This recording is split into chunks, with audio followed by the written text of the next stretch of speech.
Mackenzie Shirilla stayed silent for 3 years. No police interview, no testimony, nothing. Then 7 weeks ago, she finally sat down on camera for the first time. But the most accurate account of who she actually is didn't come from that documentary. It came from a woman who did time with her, and it doesn't match a word of it. She was 17, driving home from a friend's house one July morning in Strongsville, Ohio. She took her car to 100 miles an hour. She drove it straight into a brick wall. Her boyfriend, 20-year-old Dominic Russo, and their friend, 19-year-old Davion Flanagan, never made it out. But only one of their names came up as the reason it happened. In open court, prosecutors said Davion wasn't even part of the story they were building. In their own words, he was just cargo in the back seat. So what actually changed the day Mackenzie finally decided to talk? And does it match what's sitting in her prison file right now? We pulled the newest conduct reports, the ones released since that documentary aired, and what's in them isn't what the cameras showed you. By the end of this, you'll know exactly what's still deciding her future, the day she's first eligible for parole.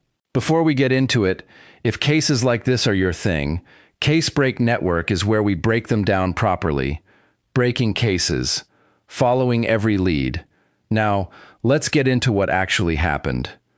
The Plidco building still stands, right where Progress Drive meets Alameda. For a long time, a blue tarp covered the exact spot her car hit. Investigators didn't need her to explain anything. Her Toyota Camry carried a black box, the kind almost every modern car has. It recorded her foot pressing the gas pedal down completely. It recorded her brake pedal never moving. Not once, all the way to impact, full throttle, zero brake. That's not an estimate. That's what the machine recorded. Here's a question worth answering before you know anything else. Based only on that number, full throttle, zero brake, what do you see? Accident or intent? Hold your answer. We're coming back to it.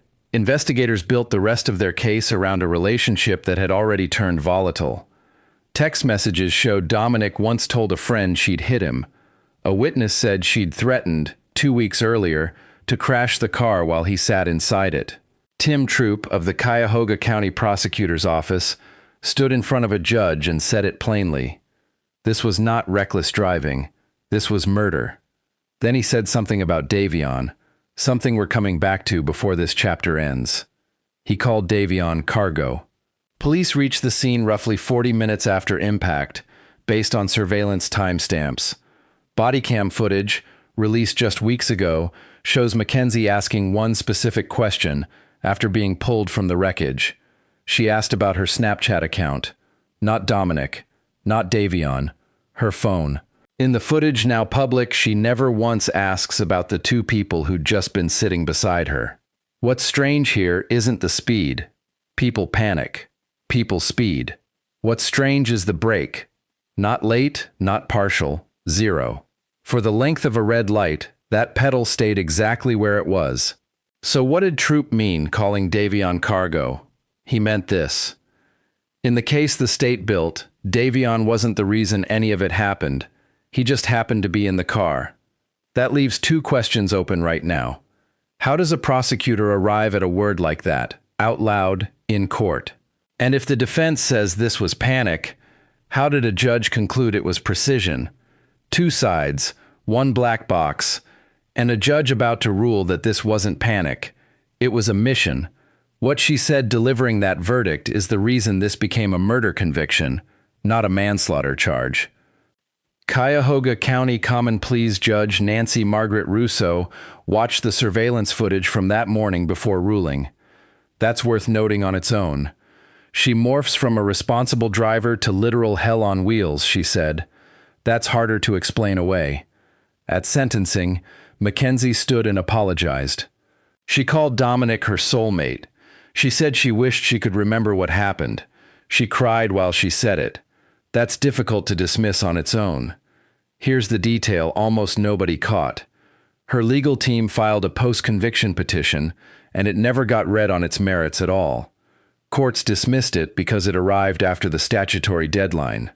Not because the evidence didn't hold up, Because of a calendar. By April 2025, the Ohio Supreme Court refused to hear the case at all. No higher court has looked at this evidence since. There is no innocent explanation for a case that's never been re-examined, only one that's run out of doors to knock on. And now you need to know what happens next. That word shouldn't matter, but it does, because Davion Flanagan wasn't cargo. He was the guy who cut hair for his entire football team, coaches included, for free, because he wanted to.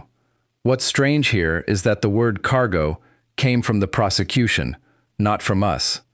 We didn't call him that. They did, in open court. Somewhere in a legal filing, a deadline came and went.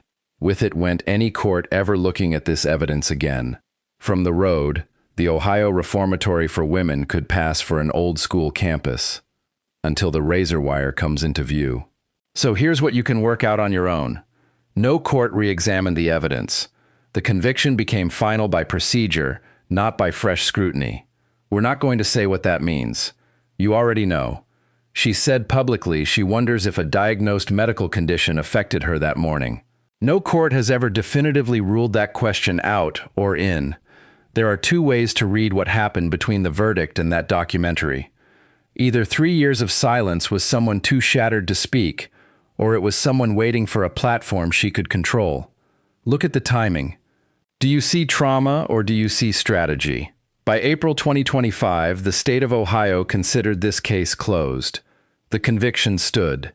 Every appeal had been filed, reviewed, and denied. Mackenzie Shirilla wasn't a defendant anymore. She was inmate W11780, a convicted lifer, with a parole date already fixed on the calendar.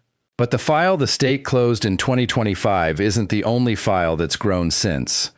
13 months later, a camera crew gave her a version of herself to show the world. Prison staff have quietly been writing a very different one. Records reviewed since that documentary aired detail exactly what's been happening in her cell. None of it made the final cut. Dominic Russo was the youngest of 7 kids. His brother says he always had the biggest smile on his face. He'd been a self-described shoe fanatic since he was young, the kind of kid whose sister still keeps his photo close. Before any of this, Mackenzie was a 17-year-old with an online following. She also had an already documented history of volatile fights with the boy now dead in her passenger seat. Both things are true at once. Neither answers the only question that matters here. How does someone go from that relationship to this crash? Since the documentary aired, journalists obtained conduct records the film never showed you. In September 2024, staff searching her area found 29 bottles of paint. They found craft supplies, jewelry charms, fake Monopoly money, and handwritten IOU notes with prices attached, like a business. A month later, a search turned up altered uniform pants, another inmate's fan, and 4 nude magazine photos. By January 2025, staff found medication that wasn't prescribed to her, next to a photo they said showed drug use. Then it escalated. Records show over 100 video visits with a released former inmate, made under a false name. By September, those calls had turned sexually explicit. Over 100 visits. Under a name that wasn't hers. That's not a slip. That's a pattern somebody built on purpose. Davion never got to open the barber shop he'd already been running for free out of a high school locker room. One woman watched all of this from a few feet away. Mary Catherine Cat Crowder, a former inmate who served 6 months alongside Shirilla, watched the documentary when it premiered. My jaw literally dropped, because her demeanor and the way that she looked was nothing like the person I was in there with. We've read a lot of case files for this channel. That line still stopped us the first time we read it. If you want Mackenzie's actual record, not the streaming version, to stay visible, hit subscribe, because what's in that file next means we can't afford to stop watching. Breaking cases, following every lead. That's Case Break Network. We'll be tracking every report filed between now and her parole hearing in 2037. Actually, let's be exact. October 29th, 2037. That's not a round number. That's a line in a state record. A camera can only show you what someone wants you to see. A conduct report can't. There's one more detail in this case that neither one fully captured. 11 more years of records like this one before a parole board opens her file. Do you think it gets better or worse? Every message Mackenzie sends from her prison tablet gets logged. Every song, every video she watches. Somewhere in that system is a record of every call she made under a name that wasn't hers. We want to be fair here, because certainty isn't ours to hand out. No documentary and no conduct report can tell you, with total certainty, what was happening in a 17-year-old's mind in the half-second before impact. But there's a plan Davion Flanagan was already living out. It's the detail that makes cargo impossible to accept. The plan Davion Flanagan was working toward, turning something he already gave away for free into something official, may be the thing that finally makes people say his name the way they say Dominic's. Because while courts argue over intent and parole dates, Davion never had a stake in any of it. Somewhere, there's a version of that summer where he enrolls in barber school that fall, where the thing he'd already been doing for his whole football team becomes the thing he gets paid for. He's not a passenger in anyone else's story in that version. He's just a 19-year-old with clippers and a plan. That fall never came. If this is a case you'll still be thinking about later, subscribe to Casebreak Network, breaking cases, following every lead. We'll be back the moment anything new lands in her file. Mackenzie Shirilla still gets to decide which version of herself is true, one report at a time, until 2037. Dominic Russo and Davion Flanagan don't get a version. They only have the morning they never got to finish. 11 years from now, a parole board opens this file. Based on everything you just heard, what do you think they'll find?